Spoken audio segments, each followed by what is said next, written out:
Hello, today I am doing the natal chart of Mike Flynn, born December 24th, 1958 at 1:58 GMT time in Hillingdon, UK, and I'm using a Vedic sidereal process.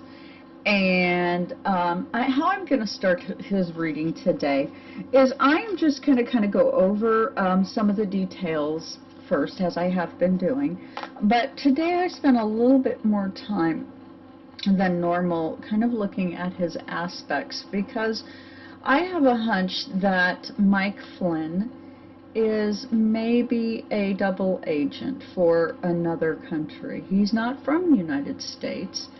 And what I find when I read his chart, his natal chart, was that there was just kind of a repeated theme. So, and I will just read you the items, and you can decide for yourself what you think of what I'm finding. You know, obviously, join me in understanding the facts, and participate with me, because it is our collective, all of us, who are a part of this, and every one of us has something to add to the story, and this is a historic time, so it is time to contribute to the story. So why am I bothering with Mike Flynn? Well, I think that he's a continuation of the story I've been telling about the insurrection on the 6th of January.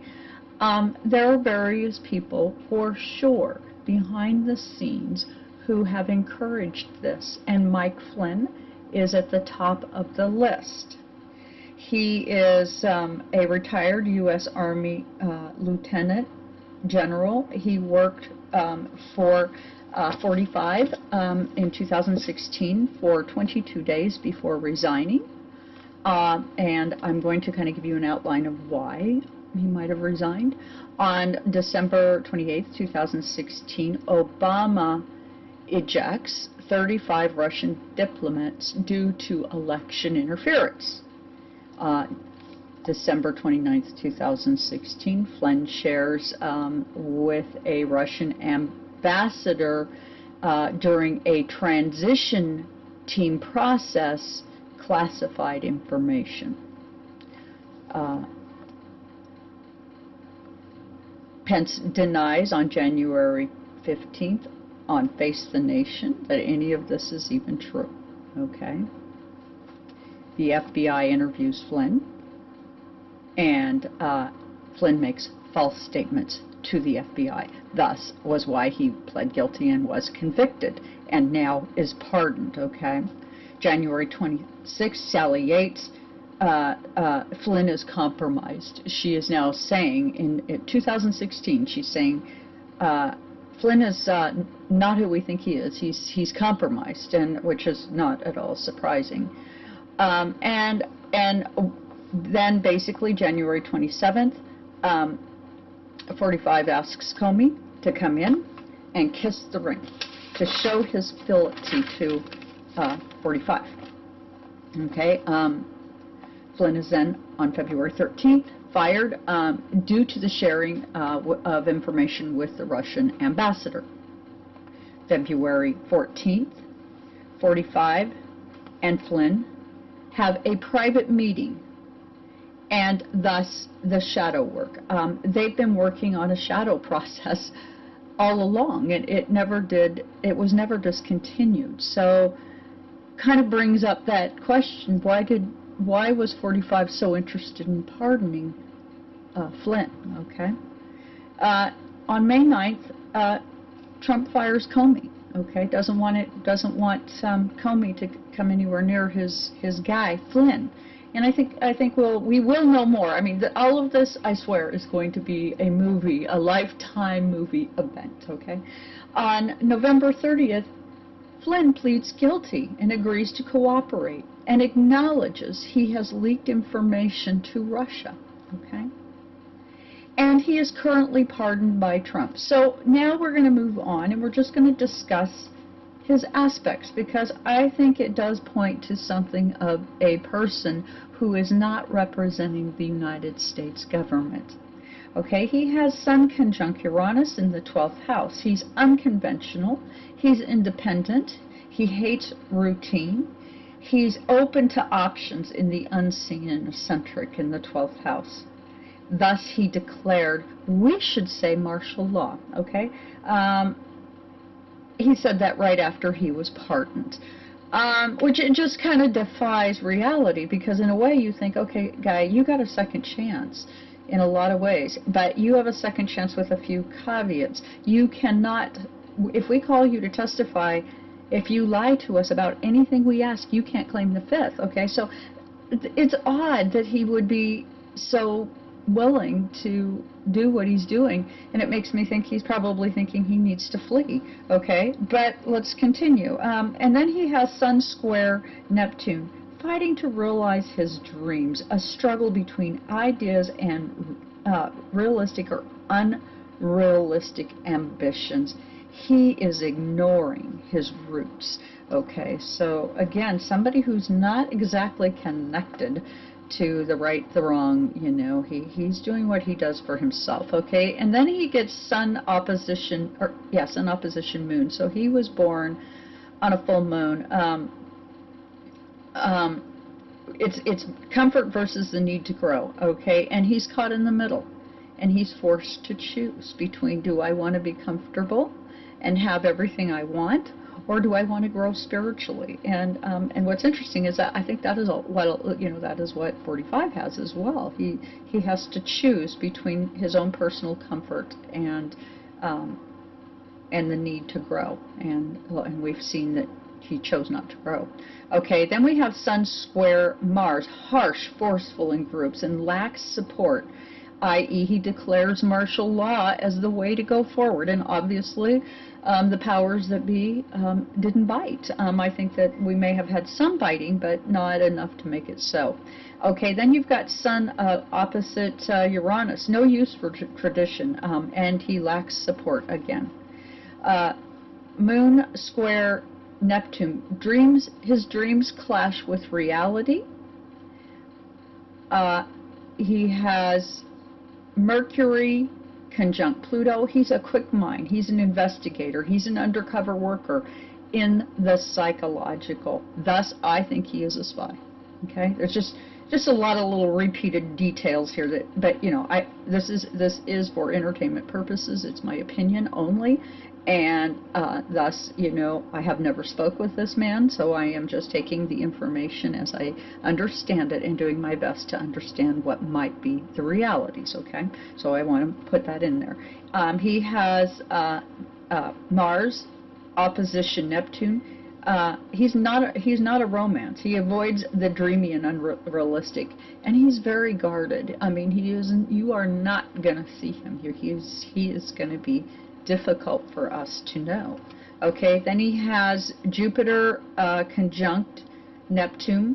Dreams are a way of life for him, and he wants to bring them to Earth. So there's something about this process that he's in that he's really invested in and he believes in. So, you know, thus we're seeing some high-end crazy. I mean, the guy is willing to put himself, his family and his life in extreme risk. And you know, I think that he's either going to be convicted of crimes when 45 is fully out of office and we have someone else installed, because he committed crimes, okay? But he has, again, one more item that I'm going to go over in his natal chart of note, is he has Saturn opposition midheaven.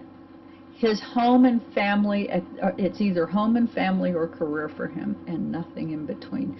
So I imagine the home life with him could be a bit on the cold side. Now I'm going to say, I know a little bit about, he has a moon in Capricorn. My husband has moon in Capricorn. This isn't a kind of personality that gets warm and cuddly. They are cold and factual and high in government, and my husband is high in government and he's cold and factual. So You know, I know a little bit about that. My husband also has the sun-moon opposition, and so, you know, things can be a little, you know, I have to remind him to be connected. So with that, I'm going to put the laptop down, and we will begin the reading. Okay, I'm going to use the Spellcaster deck, and let's see if I can get that in the frame and hold it still and all of that.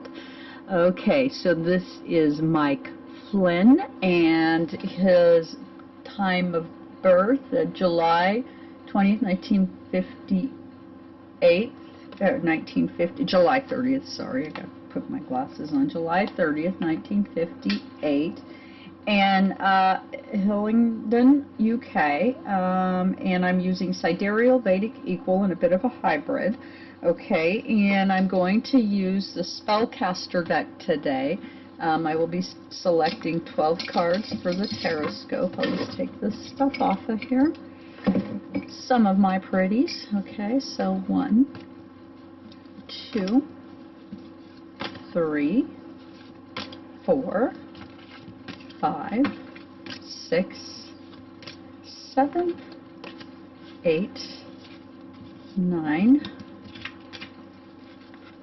10, 11, and 12. And I'm just going to say, I have been getting comments on my channel that are, you know, clearly people who are still supporting 45. And this is not a 45 channel. I am not trying to be somebody who is saying some kind of conspiracy. I'm just an astrology reader, and I'm doing my part to contribute towards understanding the realities that we're in. So if you find it necessary to leave a comment on my site because you find what I'm saying not to your liking, I would strongly recommend, since you're really not watching my video anyway, that you just not bother. So with that, you know, I'm going to just go ahead and begin. And we have, it starts out, the Four of Pentacles, the foundation. So let's begin. And again, we're going to use the Tarot for Mike Flynn, and it starts out. He has Pluto conjunct Mercury. He's sensitive and vulnerable in Leo, okay? He's expressive, he's emotive, he's about appearances, he's candid. In the house of soul, or the first house, ruled by Mars. So some of how he's going to go about things is going to be high control. He wants things to be maintained in such a way that he has control, and he gets the Magician, he gets the sleight of hand, okay? And of course he does. That would totally make sense, because I think that this guy is a double agent for another country, and perhaps he's a double agent for Russia.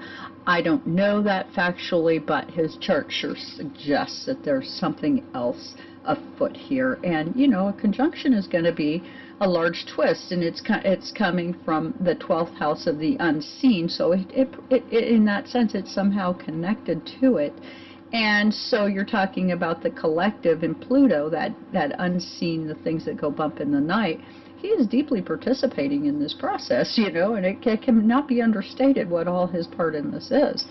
Okay, in the second house of objectification, analytical, he's precise, and this is in a Virgo, so it is directly connected back to his career, ruled by Venus. He has Jupiter conjunct his north node in Libra. Okay, he basically, he wants to expand. What he came into life to do is to expand what his version of fair is. He wants that to look a certain way, and all I can say is that this man in his early years must have had some sort of an alternative type of life, because I mean, some of the energies that he had, some of his ideas are just a little different. And he gets the King of Pentacles. For him, it's about money. Okay, who is willing to pay him for what ideas, and who is the highest bidder.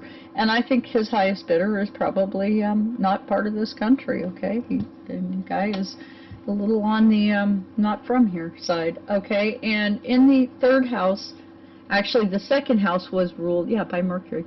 In the third house, ruled by Libra, he's got Neptune in Libra.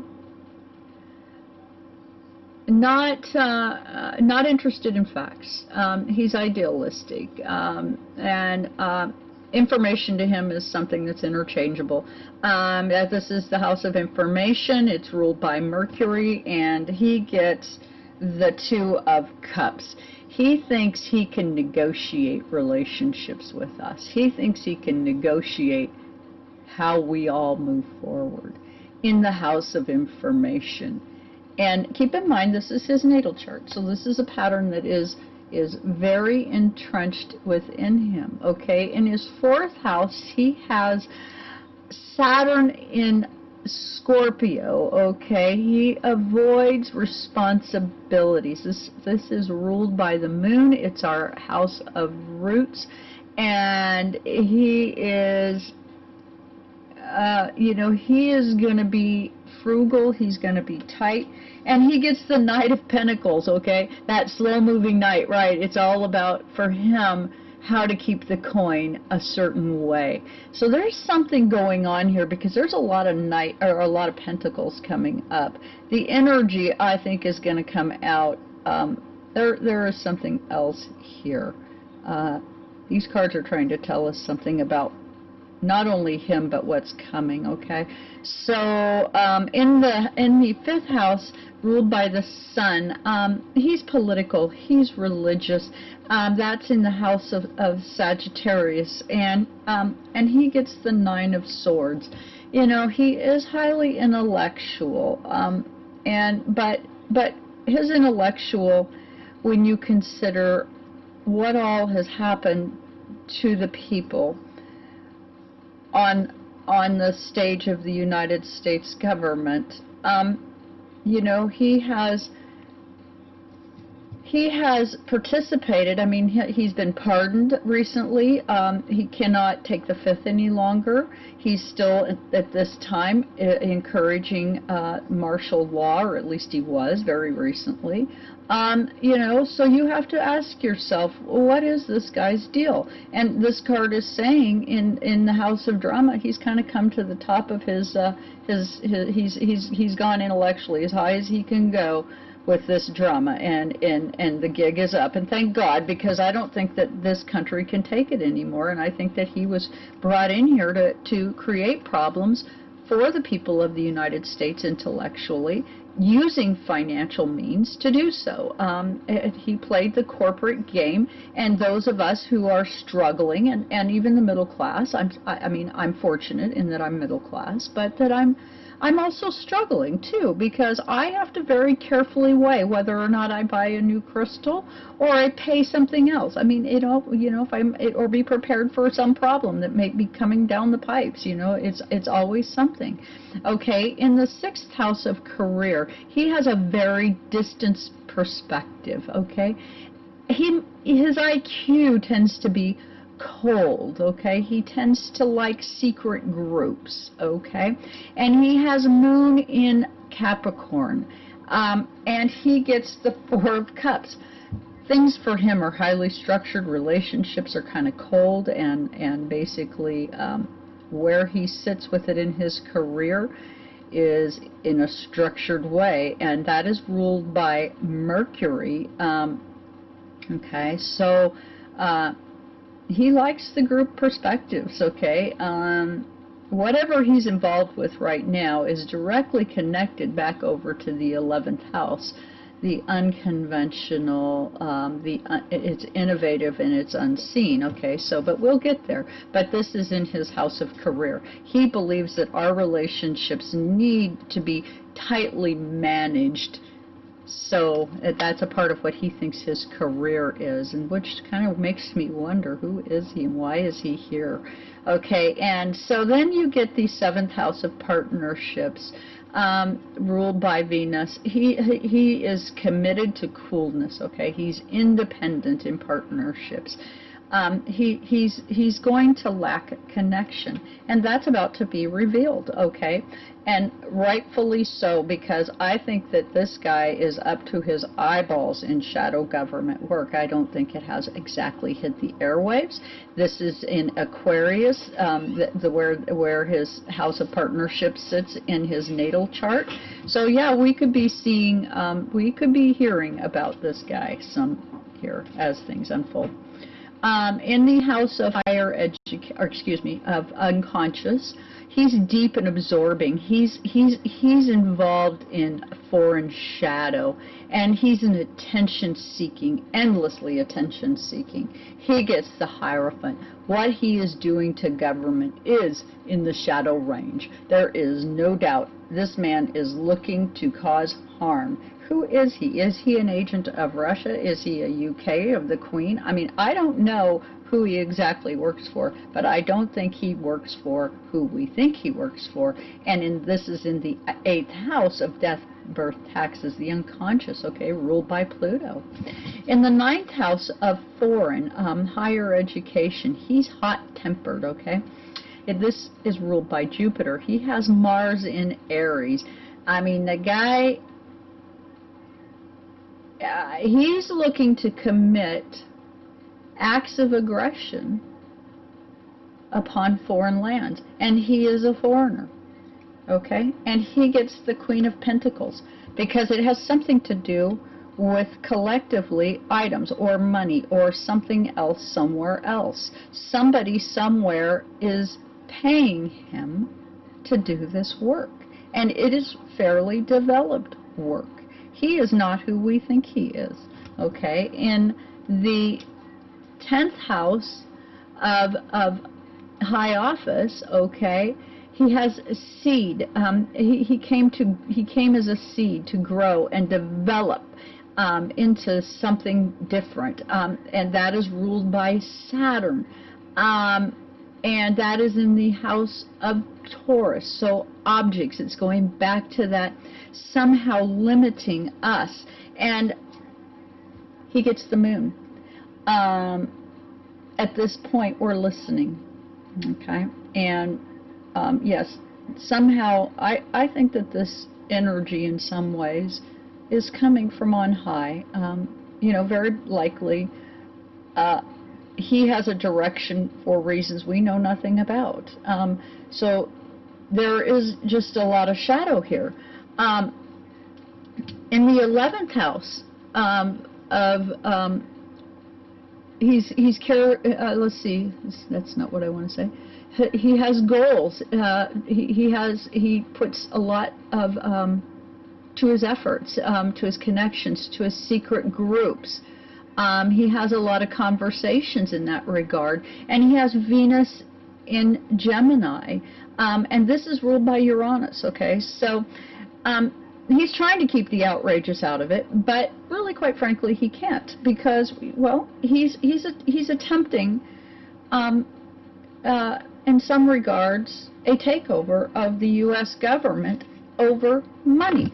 The Pentacle theme, it just keeps coming up. It just, I mean, you know, it goes back and forth between Pentacles and spying. I mean, so the guy is being paid to keep us oppressed and to provide advice that maintains oppression. So I would say that he's involved in a lot of propaganda, written information that is not true, okay? In the 12th house, he's unpredictable. He comes with a twist. He's got Sun in Cancer. I am about a emotional process that you don't see coming. Uranus in Cancer. So he is Sun conjunct Uranus in the house of the unseen. He's unconventional. He's innovative. This is ruled by Neptune, my brain, and he gets a 4 of Swords. Yes, he came in to intellectually stop us up and keep this government in a place where the loyal dogs, maybe from another place, were maintained. And you know, I have felt that for a while that this country under this administration was the United States of Russia or United States of Putin. And I think this guy might be Putin's guy. I don't know. I mean, again, this is for entertainment purposes only, but there is a lot of pentacles and there is a lot of, you know, four-pillar kind of energy here where they're trying to keep us in a certain way for certain reasons. And, you know, thus the foundation, the Four of Pentacles. You know, it started off with the reading of, it's about the money, it's about control, it's about maintaining tight control, and Two of Wands, looking out to negotiate some action, okay? And put us out in the cold, the Five of Pentacles. You know, how disgusting is that? And he's not even from here. He was looking to disrupt the happy family, okay? And at this point, where is he? He's got to go into retreat. He is going to have to, the Death card, you know, notice the, you know, this, the scythe in the background, that reminds me of Saturn. He has limits. He can't just do what he wants to do. There are things he can do, and there are things he can't do, and he went too far. And, you know, are we going to be hearing more about this guy? Absolutely. I'm going to go ahead and move my laptop back around. And, you know, it's funny, you know, I mean, I have to say, and I'm sad about this, that, you know, people think they can come and spend 2 minutes on my YouTube and they think that they've heard a fact or two that I may have misspoken or something, and who knows whether, you know, I do my best to try to be as factual as possible, because it's important to not fuel the fire at this time. I don't want to do that. I want to keep this something where we're gaining knowledge and we're simply moving forward in a way that is compassionate and kind and with empathy. And with that, I would ask that you please hit the like, share, and subscribe button, and join myself and Pearl Rowland over on www.twiggie.com, where you'll find that we have several types of reports available, and one in particular that I think is worthy of your time is to get a natal report, and then follow along with me. You know, come and learn with me. Learn how to read your own chart. Or order a numerology. Again, come learn with us, because you know, we're taking it on, and quite frankly, I think that we've been misled and we need some new way forward. And for me, 4 years ago, it was the divine, and I found it utterly helpful. I don't feel like I'm stuck in the muck like a lot of people are. I didn't drink the Kool-Aid. And with that, I thank you. Please do hit the like, share, and subscribe button.